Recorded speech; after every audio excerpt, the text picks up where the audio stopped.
இதான் நாங்கள் ஸ்டே பண்ணியிருக்கோம் ரூமோட அவுட்டர் லுக்கு. ஃபுல்லாக நடு காட்டுக்கு நடுவில் ஒரு ஹட்டு, பூச்சி, வாட்டர் ஃபால்ஸ் சவுண்டு. இதுதான் எங்களோட பியூட்டிஃபுல்லான ஒரு ரூம். மேடம் இதுக்கு பேர் என்ன சொல்லிருங்க? போஸ்டர் பெட்டா? பெட் பார்த்தீங்கன்னா இருக்கும். அப்படிதான் இப்படிதான் இரிட்டேட் ஆயிடுவாங்க. நான் பில்லோக்குள்ள எல்லாம் எப்படி கீழே போட்டு தூங்குவேன் அப்படின்னா எனக்கு தெரியும். நான் அதோட போட்டோ காட்டுறேன். யாரோ ஒருத்தர் எக்ஸ்ட்ரா பில்லோஸ் இருந்தா என்ன பண்ணுவாங்க? சைட்ல வச்சுட்டு தூங்கணுமா? எல்லாமே கீழே இப்படி இருக்கும். காட்டே இவ்வளவு பெருசுதான். ஒரு நிமிஷம், இந்த பில்லோலாம் இங்கே வச்சுக்கோங்க. நான் ஏறி படுத்தேன்னா எங்க கால் இருக்கு பாருங்க. ஏறி பக்கத்துல வச்சுக்கோ. நீங்க எங்க தூங்குவீங்க? கீழையா? நீங்க தானே தூங்கணும். அப்ப இதெல்லாம் எடுத்துதானே ஆகும். ஒரு நிமிஷம் இருங்க. கீழே வெளிவிடுங்க. இது எப்படி இருக்கு? அது நம்ம இப்படியே எதுக்கு அதெல்லாம்? நீ வீடியோ எடுக்கிறீங்க இதெல்லாம் இப்படி அடிக்க வச்சிருக்கோம். இல்லைன்னா கீழே தான் கிடக்கும்.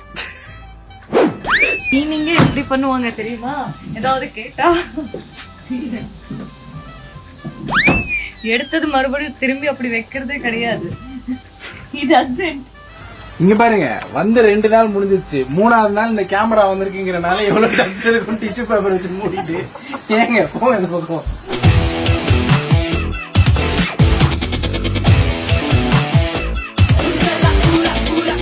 அப்புறம் ஒரு முக்கியமான விஷயம், நம்ம இந்த இன்ஸ்டாகிராம்ல தான் பார்ப்போம் தெரியுமா? வெட்ட வெளியில ஒரு கிளாசெட் மட்டும் இருக்கும். அப்படி பார்த்தோம்னா ஃபுல்லா ஓப்பனா ஃபாரஸ்ட் இருக்கும். அந்த இடத்துல உட்காந்து போறதை இமேஜின் பண்ணி பாருங்க அப்படின்னு வந்து இன்ஸ்டாகிராம்ல எல்லாம் இருக்கும். அந்த மாதிரி ஃபீல்ல இங்க போய் கிளாசெட் இருக்கா? அங்க பாருங்க, அங்க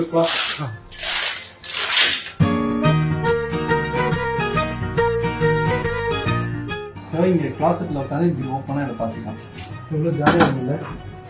வெளியே வர தோணாது. ஆனா திறந்து விட்டு மறந்துட்டு போயிட்டு வச்சுக்கோங்களேன், உள்ள நெக்ஸ்ட் டே நைட்டு பாம்பு வந்துடும்.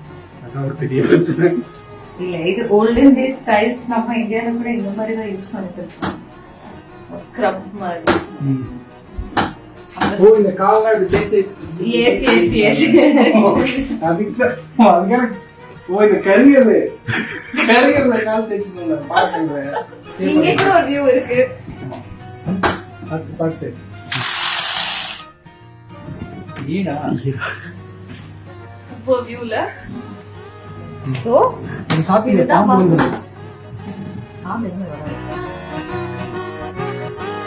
இங்க வந்தா என்னென்ன மைனஸ் இருக்குங்கிறது ஃபர்ஸ்ட் சொல்றேன். ஓகேவா? இங்க பாருங்க, இங்கெல்லாம் இந்த ஊர்ல இல்ல, இந்த ஃபாரின் கண்ட்ரிஸ் எல்லாம் போனா இந்த பிளக் பாயிண்ட் தான் இருக்கும். நம்ம வந்து எதையுமே சார்ஜ் போட முடியாது, மொபைலுக்கு சார்ஜ் போட முடியாது, நம்மளோட பின் எதுவுமே இதுக்குள்ள போகாது. ஸோ அதனால நீங்க எல்லாம் ஃபாரின் கண்ட்ரிக்கு வரீங்கன்னா, அந்த நிறைய ஃபாரின் கண்ட்ரிக்கு போனவங்களுக்கு இதெல்லாம் தெரியும். நம்மள மாதிரி பசங்க எல்லாம் போயிருக்க மாட்டீங்களா? அதான்